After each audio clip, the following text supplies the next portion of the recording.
Beloved social media star Peanut the Squirrel was sadly euthanized over the weekend by New York authorities who said he and another animal named Fred the raccoon were a risk factor in the spread of rabies. So who is Peanut and why is this story spreading like wildfire online? Well, Peanut amassed tens of thousands of followers on Instagram, TikTok, and other platforms during the 7 years since Mark Longo, who runs an animal sanctuary, said he took him in after seeing his mother get hit by a car in New York City. Longo brought Peanut home, ultimately caring for the squirrel for 8 months before trying to release it back into the wild. He said Peanut returned to his porch a day and a half later with a broken bone sticking out of its tail, at which point Longo determined Peanut couldn't survive in the wild alone and instead would move in with him.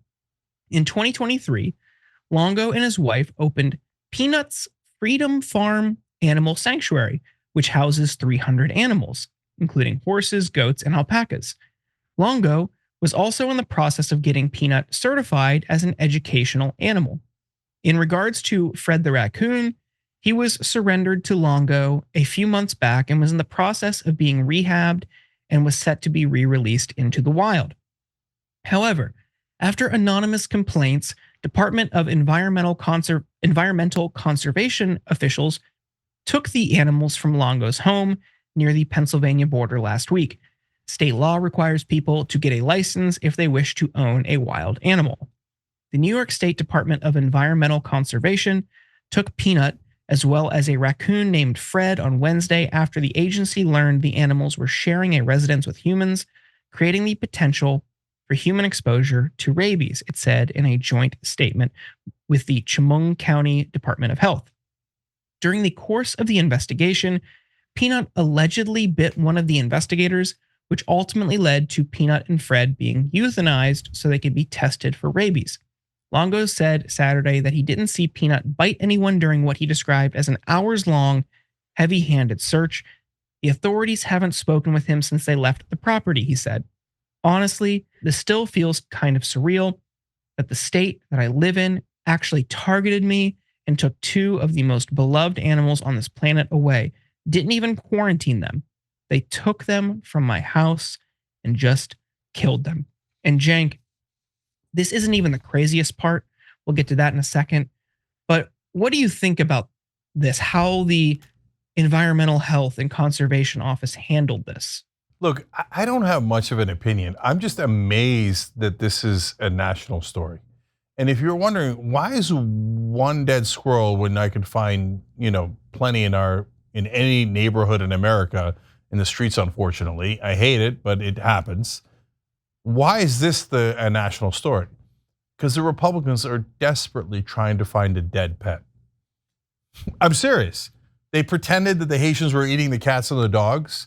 And so JD Vance is talking, oh yeah, the pets, they're coming after our pets. And so he gave a speech about how the Democrats and the government came after the squirrel because they're coming after our pets. So this became a national story.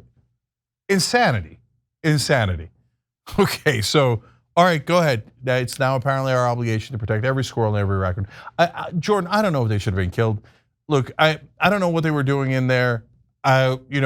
If there's a threat of rabies, that makes it obvious and clear. But was there really a threat of rabies, or did the guy get annoyed that Squirrely Pants or whatever his name is, Peanut, bit him? I don't know. Do you know? I don't. His name is Peanut. Put some respect on his name and hashtag never forget. But to your point, it is ridiculous that this is a national story.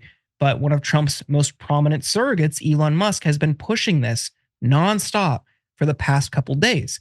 He took to X, his social media platform, tweeting things like, so here's the thing, with the Simpsons meme of don't make me tap the sign. If they will raid a house for a squirrel, they're sure as blank going to come after you. He also posted this meme.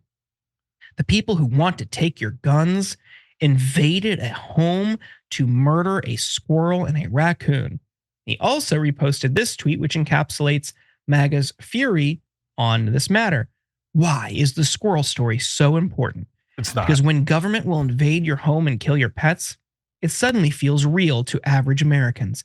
It brings the horror of being under the boot of tyrants to life. This straw may be the one that breaks the back of tyrannical government overreach and those who practice its evil. So be it. To liberty. Now, even as the drama played out, a fake Trump statement started to go viral and even trick the likes of many Republican nut jobs. Ha ha ha. Get it? Like Megyn Kelly. They're killing the squirrels. They're killing the raccoons. They're killing the pets. She did clarify. Honestly kind of good. She did clarify later that even though it was fake, it was still funny. But apparently, the Trump campaign is still running on this, at least according to Don Jr. and JD Vance. Take a look. They know that's coming across our border, and they allowed it to happen anyway. This is not sane. They're not worried about any of that. They'll allow that to happen. But if someone adopts a baby pet squirrel, justice for Peanut. No, but think about it. Our government will let in 16,000 rapists. They'll let in 13,000 murderers. They'll let in 600,000 criminals across our border. But if someone has a pet squirrel without a permit, they go in there and kill the squirrel. Think about it. Like, that's the Democrat Party. So I know Don's fired up about Peanut the squirrel. We were on the way down here from Cincinnati.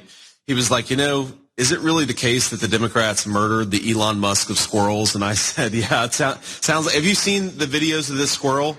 He's a genius, or he was, unfortunately. But the same government that doesn't care about hundreds of thousands of illegal immigrant criminals coming into our country doesn't want us to have pets.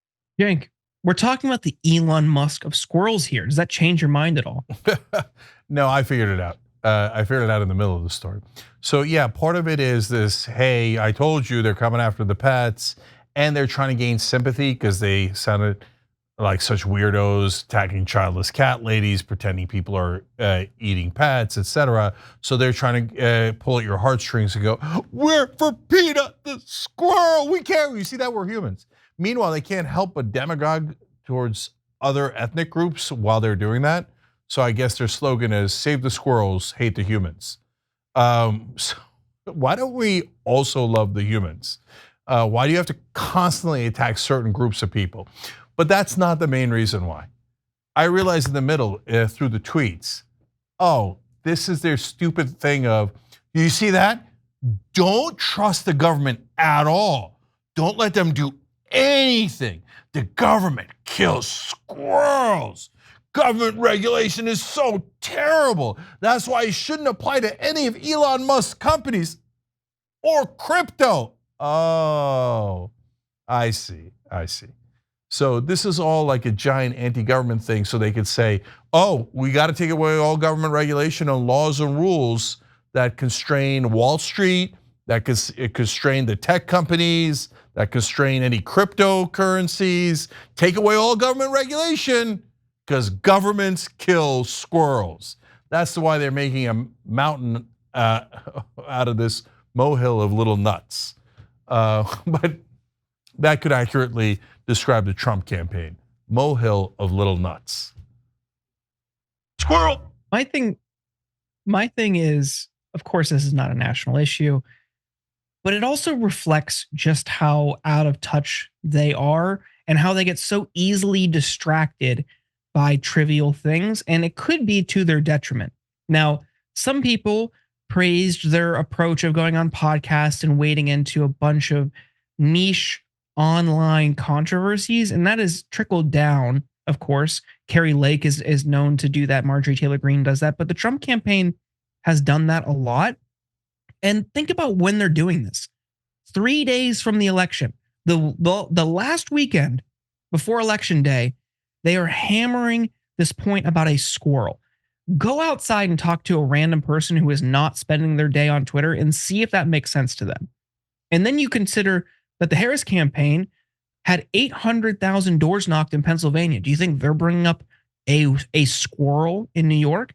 So I think this isn't obviously the only reason why they might lose, but it is a symptom of a larger disease within that campaign, which reportedly is because of Donald Trump Jr.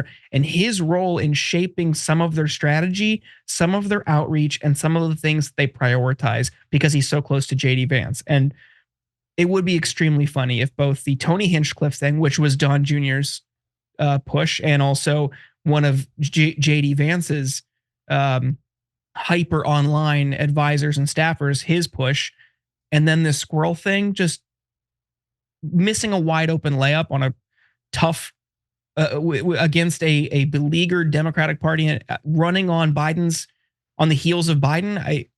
They blow it. It's because of dumb things like this. Yeah, and I just realized it's so meta. You know, whenever you want to distract anyone, you go squirrel, right? And here they are, literally at the end of the election, they're going squirrel, squirrel. Okay, so good luck with that strategy, but we still see you, and you still sound nuts. Squirrel. Thanks for watching the Young Turks. I really appreciate it.